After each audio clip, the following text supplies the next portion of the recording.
cut off in the last video because of my hard drive was full. Well, I fixed that problem. Anyway, um, what I was talking about was that there are various things that seismologists can do to get closer to making short-term predictions of earthquakes. One of those is the foreshocks I mentioned, and then those radio waves that are released and when the when the rock moves, the fault moves, it releases radio waves sometimes. So that can be used to predict short term what causes an earthquake. Strange animal behavior also occurs before some earthquakes because when the earth moves, there are sounds that are made that humans can't hear, but dogs can. Dogs can hear sounds that humans cannot hear, and they will start to behave very strangely.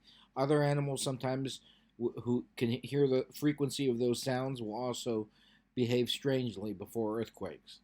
But we're not at the point where we can really predict when an earthquake is going to occur at the moment. The four countries, which we call the Big Four, who do most of the earthquake research are the United States, Japan, China, and Russia. And so those four countries are working on doing short-term predictions of earthquakes. Um, Watch all of the videos in this chapter, and they'll help you understand a lot of the concepts. Watch every single video in these chapters. That'll help. What we are good at doing is making longer-term predictions. Here you can see a bunch of geologists, and they're digging along a fault, and they're figuring out when did earthquakes occur in the past. For example, if you could figure out that an earthquake occurred 1,000 years ago, 500 years ago, well, then what we say is that fault has a recurrence interval of 500 years, meaning that on the average, an earthquake is going to occur at that fault every 500 years. So that allows for people to um, prepare for an earthquake, to build buildings that can withstand earthquakes. So we are better at the longer term predictions.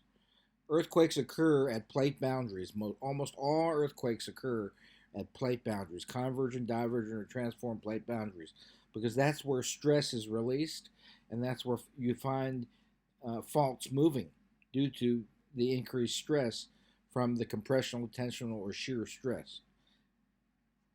Um, Once in a while, you do get earthquakes that occur in the middle of plates, not at plate boundaries, such as here in the Missouri, Tennessee area, western Tennessee, we get some earthquakes. So that what that tells us is that within plates, you do have some stress buildup, but almost all earthquakes, 95% of them are going to occur where the plates meet at the plate boundaries.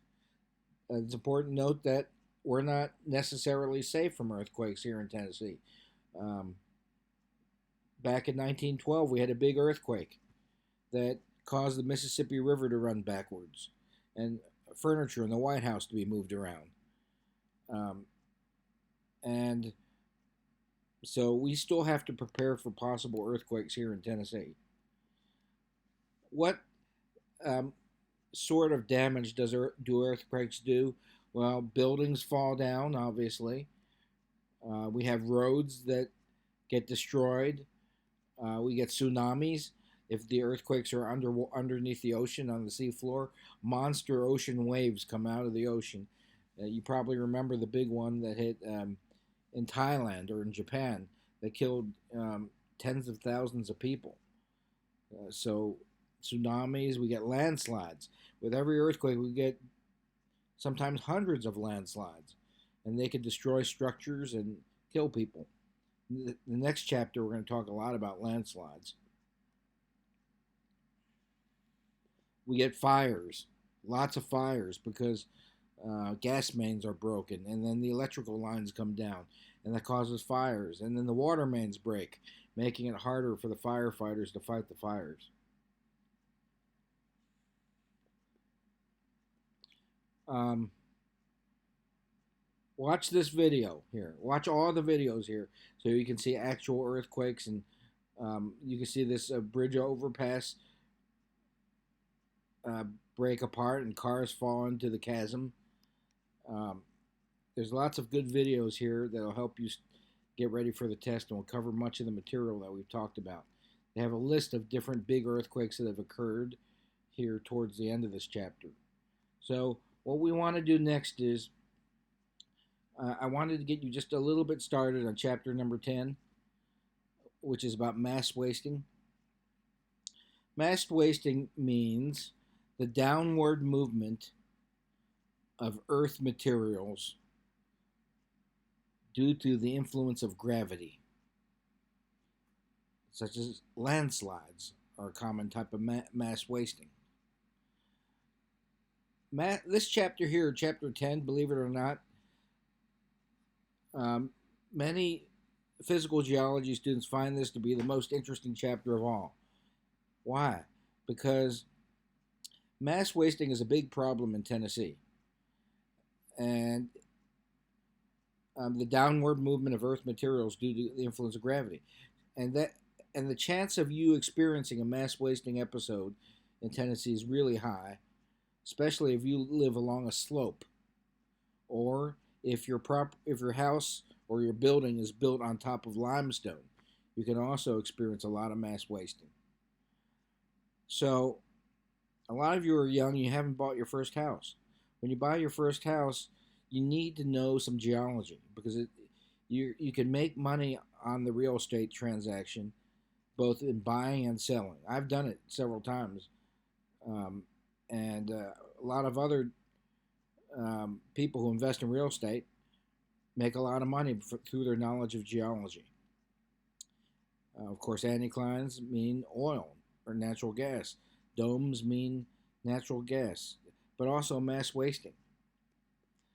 To give you an idea, my sister is married to a real estate developer, and he's a multimillionaire. He buys land, he builds housing developments, and then he sells them. They're called THDs, traditional housing developments, and the houses are up in the Northeast, so they're close together. But there's a lot of they're very large houses, and before they buy a piece of land, they always have a geologist look at it to make sure that the ground will be stable, so there won't be any mass wasting problems. Any slope is going to be unstable, but a steeper slope is going to be even more unstable. Obviously, the steeper the slope you have, the higher chance you have of mass wasting. But what else can cause materials to slide down slope? Water. Water can lubricate materials so they slide down. Another thing that can cause mass wasting is an earthquake. An earthquake could shake the ground and cause the materials to fall down slope. Obviously, if you're down slope, your house is going to get destroyed or damaged. What holds the slope together then? Well, the main thing is you want to have lots of, if you live on a slope, you want to have lots of plants with deep roots, such as trees with deep roots are really good, because trees or plants with deep roots are going to hold the soil in. So when you buy property, the last thing you want to do if you're living along a slope is to cut down the trees.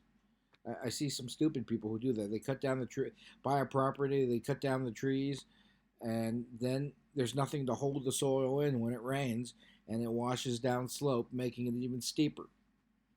So you could have a geologist take a look at your property if you have mass wasting problems, and he or she will give you advice. What can you do to stabilize the slope? We'll talk about that later on. There are various things you can do as a homeowner to protect your property.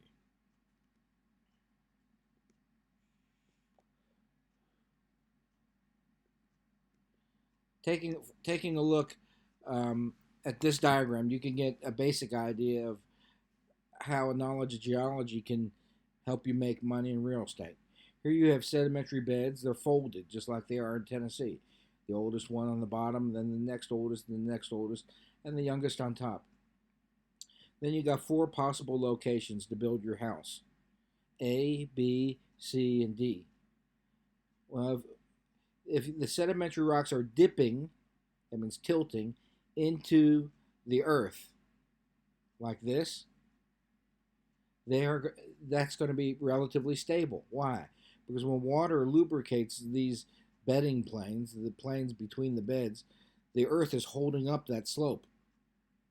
On the other hand, D is the worst real estate investment. Why? Because look at these beds here. They're dipping with the slope. So if this bedding plane, for example, is lubricated by high rainfall, it's going to slide downhill. This is moderately stable because the beds aren't really dipping into the slope, but they're not dipping steeply down slope.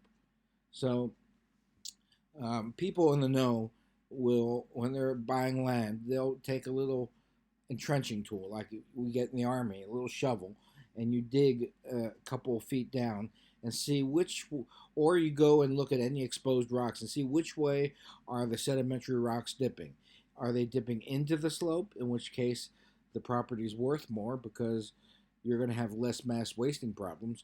Or are they dipping with the slope, in which case you want to avoid this property? Or when you make your real estate transaction, you want to point out the unstable slope, since the beds are dipping with the slope, and get a lower price from the seller. And let's say I want to buy this piece of property, but look at this. The beds are dipping with the slope. I'm going to have problems with the slope, with mass wasting. I want $50,000 taken off the price of this property so I can stabilize the slope. And I'll show you how you can use that money to stabilize the slope, because there are ways to stabilize unstable slopes.